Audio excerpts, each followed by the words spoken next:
The girl looked at the priest in front of her with confusion. The priest was praying while slowly reaching toward her thigh. The girl was shocked. She helplessly looked at the assistant next to her, but the assistant closed his eyes as if nothing was wrong. After finishing his prayer, the priest was ready to gift the girl's family a house. Her family was very grateful and left happily. Only the girl hesitated at the back, looking behind her in confusion. Sure enough, the priest was staring at her expressionlessly. It turned out that the girl's family had to flee to the countryside because her father went bankrupt in business. Unable to find accommodation although they were struggling, they were still happy to be together as a family. But what they didn't know was that a bigger nightmare was about to unfold. A cult priest from the countryside had set his sights on them. This led to the strange scene at the beginning. When the girl returned home, she told her family that those people were strange and asked if they could refuse the house. But her father and brother were fond of the offer. The girl didn't know what else to say.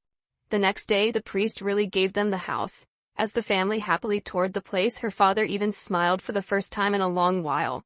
The girl stayed silent. But can anything in this world truly be free? After unpacking, the assistant said they had to attend church activities. Her father insisted that the children go help them, but the girl, haunted by her earlier experience, tried to refuse. Yet her father, overwhelmed by the house, insisted they go. The girl helplessly looked at her father, and reluctantly got into the church's car. The church gave them the task of handing out flyers. But in the car, the assistant started probing her again. The girl didn't know how to respond, and could only start handing out flyers with her brother. But something unexpected was about to happen. Her brother, who had a disability, limping, the brother was heading to the bathroom but accidentally bumped into a thug on the way.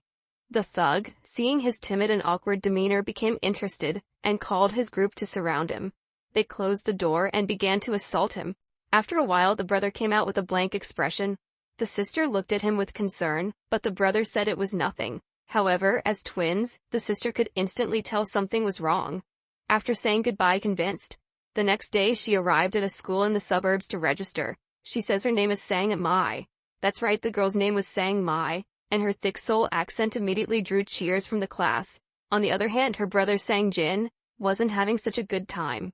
The bullies who had tormented him yesterday were now targeting his classmates. Yes, he was the school bully. Trembling, Sang Jin opened the note from the bully, which simply read 4 words. It simply said, "How have you been?" Just 4 words, but they terrified Sang Jin. During lunch, Sang Jin sat alone in a corner, but as feared, the bully soon approached. As Sang Jin was about to eat, the bully and his followers surrounded him. The nearby students quickly moved away.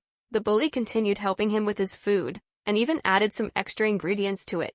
After that, the bully ordered Sang Jin. They then dumped the food onto his head. Sang Jin's mind went completely blank. The bully grabbed his hair and bother. Not wanting to provoke trouble, the sidekick stopped the bully, and they left, hurling threats as they went. Afterward, Sang Hwan checked on Sang Mai, who quickly thanked him and left. After school, as Sang Mai and Sang Jin were about to head home, they were stopped by the assistants of the cult. Sang Mai boarded the car with a blank expression. This time, the cult wanted to give them some rare medicinal herbs. However, after her last unsettling experience with the cult priest, Sang Mai felt uneasy. Sang Mai didn't dare to talk about these so-called benefits, so she had no choice but to accept them. Meanwhile, Sang Jin was praying at the cult, asking why he was so inadequate. This gave the priest the perfect opportunity to step in, comforting Sang Jin and promoting the cult's teachings. On the other side, Sang Mai, holding the medicinal herbs, realized her brother was missing and decided to search for him inside the church. Upon entering, she noticed plastic sheets covering the hallways, and strange cries echoed from deep within the church. As Sang Mai prepared to investigate further, a hand suddenly grabbed her. Terrified, she turned to see the assistant, explaining that she was looking for her brother. As the assistant explained, he slowly approached Sang Mai, leaving her frozen in fear. Before leaving, the assistant even invited her to join in the prayers next time. Sang Mai, full of fear, returned home. Her parents were delighted with the gifts from the church, saying they must help the church more often, unaware that danger was looming. The next day after school, Sang Mai couldn't find her brother. Hearing hints on the way, she immediately pleaded with them to help. The friend was ready to assist after hearing what was happening, but Sang Hwan hesitated. His father was running for district mayor, and had specifically warned him to stay out of trouble. Reluctantly, he let go of Sang Mai's hand and walked away, leaving her confused. With no other option, Sang Mai charged up to the rooftop alone. Upon arrival, she saw her brother being forced by the bully to kneel. Her brother desperately urged her to leave and went blank, and Sang Hwan arrived at that moment. Sang Mai looked at the male lead with despair. Soon after, they were all taken to the police station, including Dong Chul. Sang Jin was rushed to the hospital, but no one could save someone whose spirit had already died. Meanwhile, the bully's father stormed into the police station, angrily berating the chief. The chief quickly were promptly released, with the police even bowing as they left. Sang Jin was labeled as a mentally ill patient who had attempted suicide, while Dong Chul, who had no connections or background, was treated as the perpetrator of violence. He was interrogated for a full day and night before finally being released. When he returned to school, his teacher informed him, "You've already been expelled by the principal." Sang Hwan immediately stood up and started defending Dong Chul, arguing with the teacher. However, Dong Chul, knowing that without any connections his fate was already sealed, stood up and prepared to leave. Dong Chul replies, "What about your father? Did you forget about him?" After repeatedly mentioning Sang Hwan's father, Dong Chul finally left. That evening, the bully leader and his gang were out strolling, just like any other day. They were all smiles, as if nothing had happened the day before. Dong Chul, who had been drinking, happened to see them.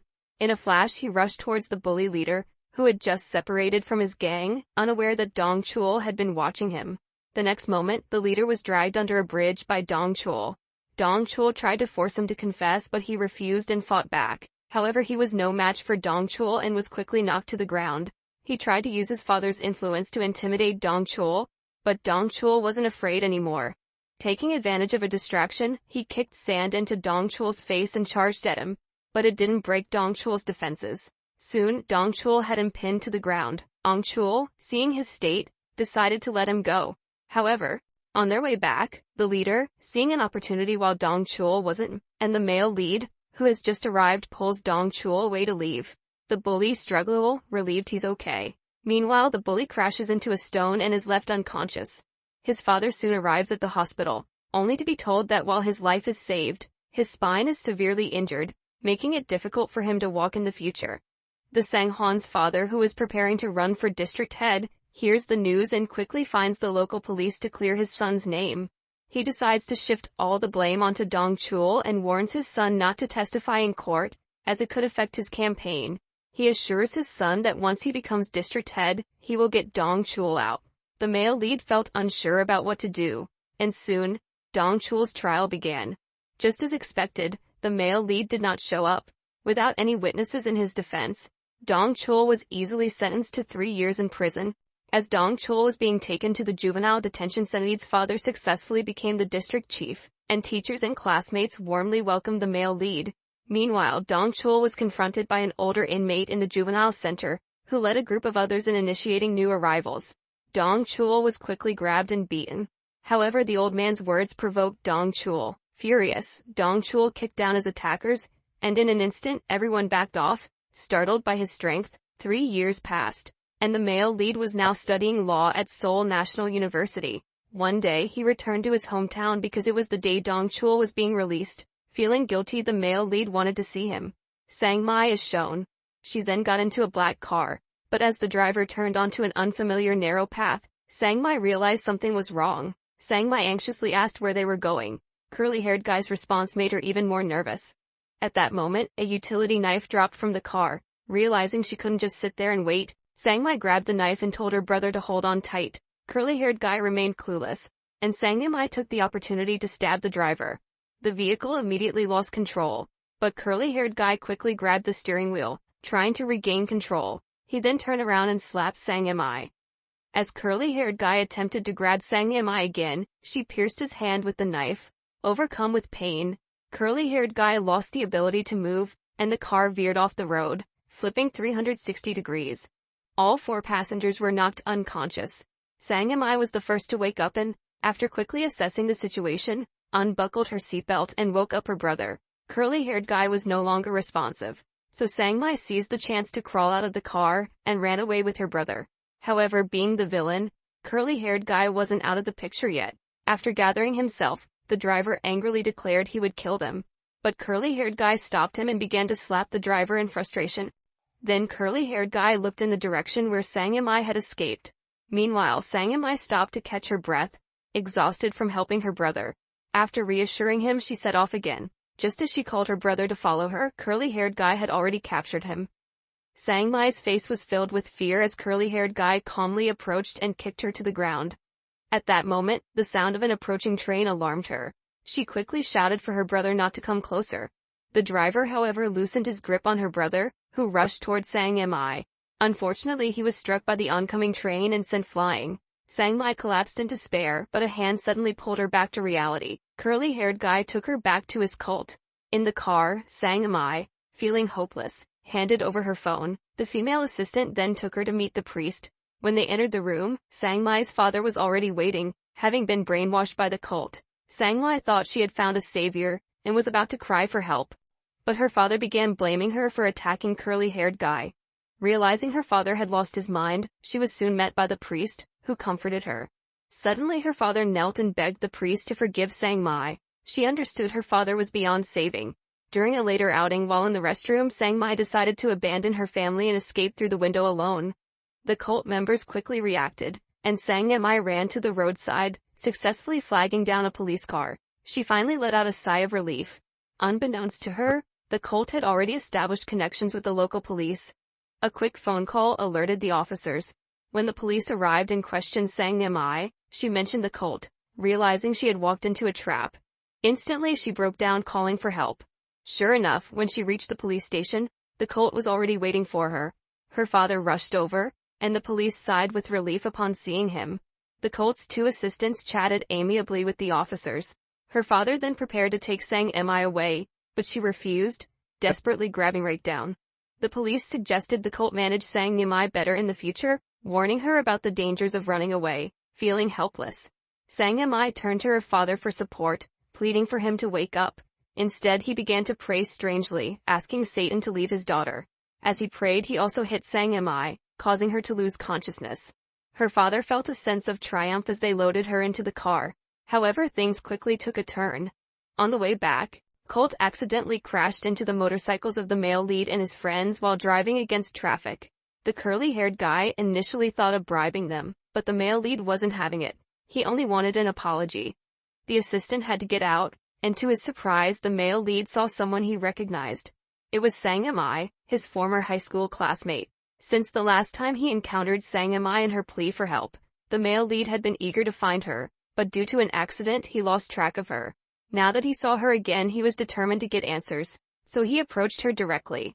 Seeing him made the assistant panic, and he tried to stop Sang Mai, but the male lead pressed on. Frustrated, the assistant told Sang Mai to handle it herself. Remembering the threats from the curly-haired guy, a desperate Sang Mai reluctantly began to talk to the male lead. He asked her what had happened. With hesitation, she nodded. And just then, the assistant, not wanting them to continue their conversation, hurriedly pulled Sang away and jumped into a taxi. However, Sang Mai continued to gaze intently at the male lead, making him realize that things were not that simple. Later that evening, he recalled how he had rejected Sang Mai's plea for help due to his father's election campaign, which had led to her brother's suicide. This regret weighed heavily on him, and he decided that this time he would help Sang Mai. In order to meet Sang Mai alone, the three of them sneaked inside. However, the chubby one accidentally stepped on a metal basin, creating a loud noise that lit up the room. Sang Mai's father had gone mad, planning to give his beautiful daughter to the old man before him as his godmother. Sang looked at her brainwashed father in disbelief, pleading for him not to come closer. But he was entranced, leaving her no choice but to smash a nearby glass and take a shard to protect herself from the approaching demons. The white-haired priest coldly observed, as if everything was under his control. Desperate, Sang Mai, the priest finally stood up and spoke to her.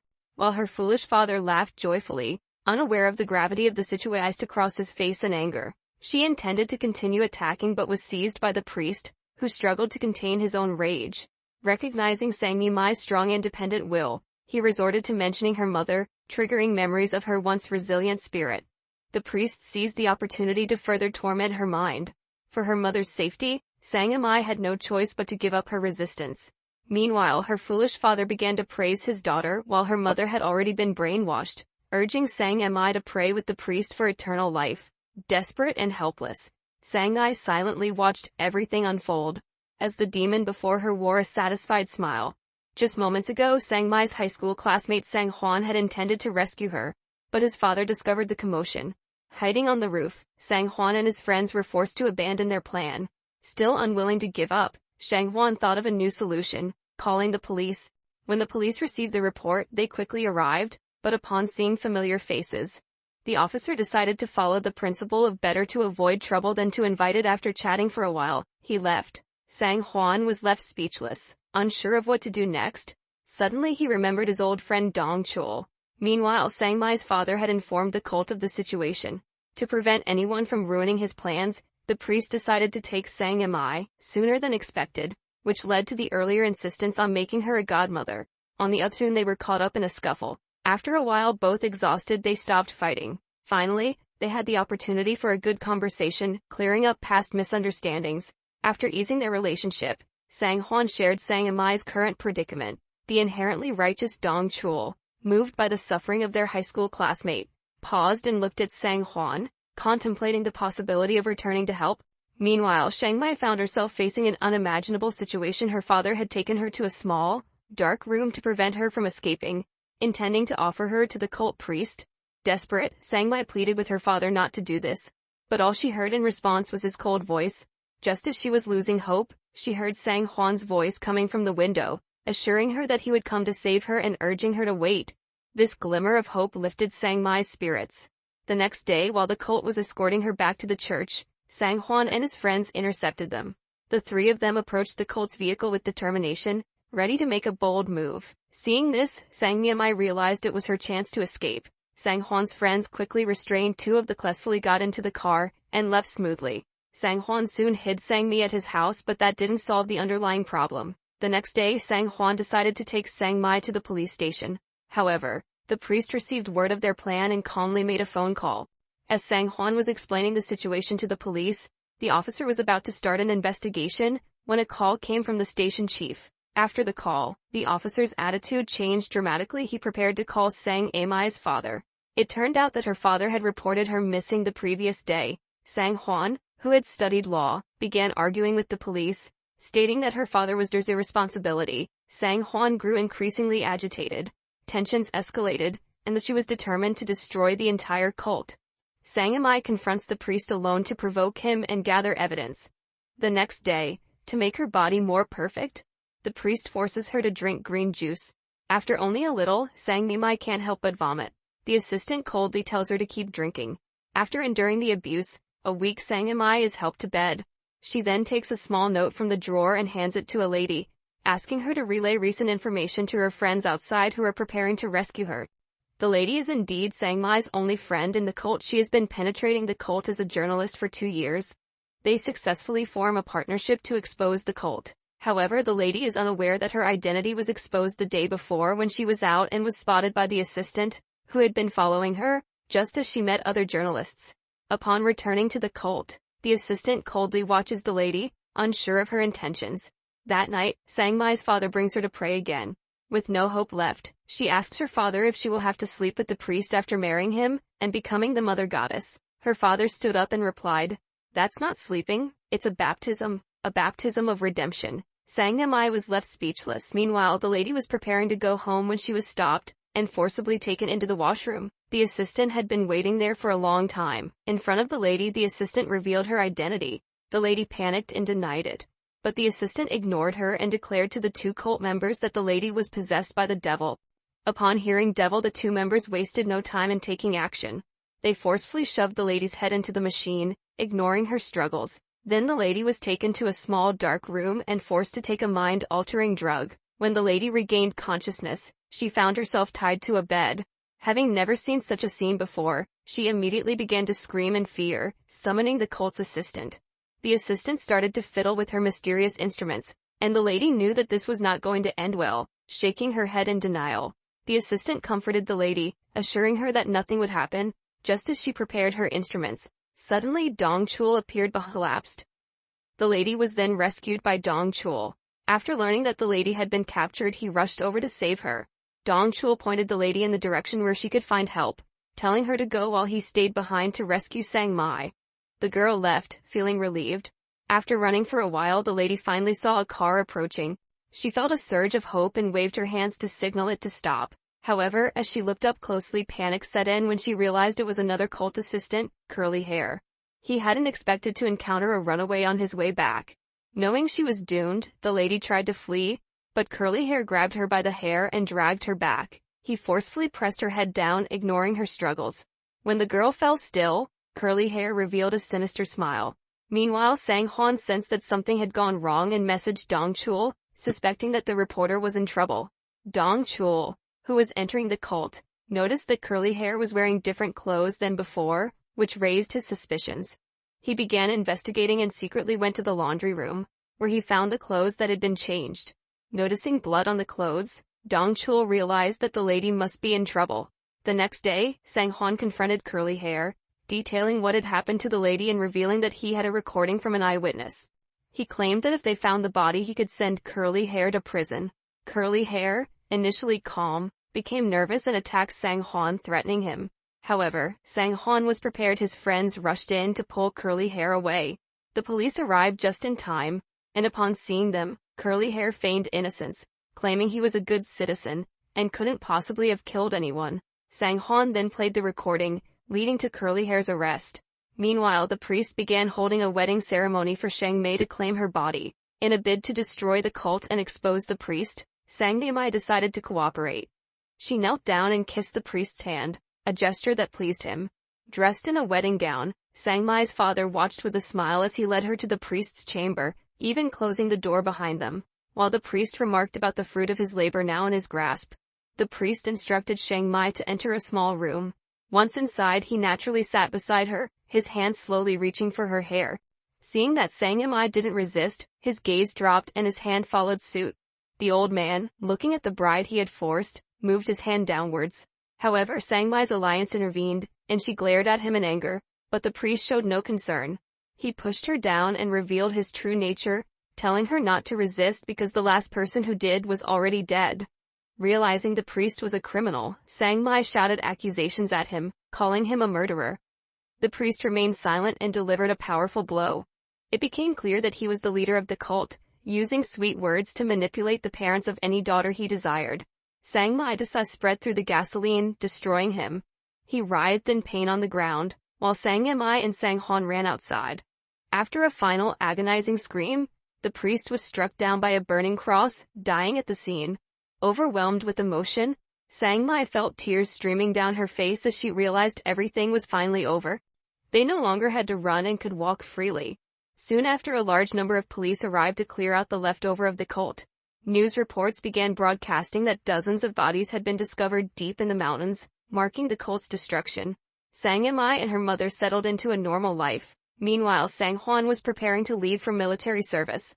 As he and his friends said their goodbyes, Sang Mei appeared to bid farewell as well. Sang Hwan and the others were taken aback, and after a brief exchange, Sang Mei finally smiled. Thanks for watching. Please like and drop a heart to help our channel out.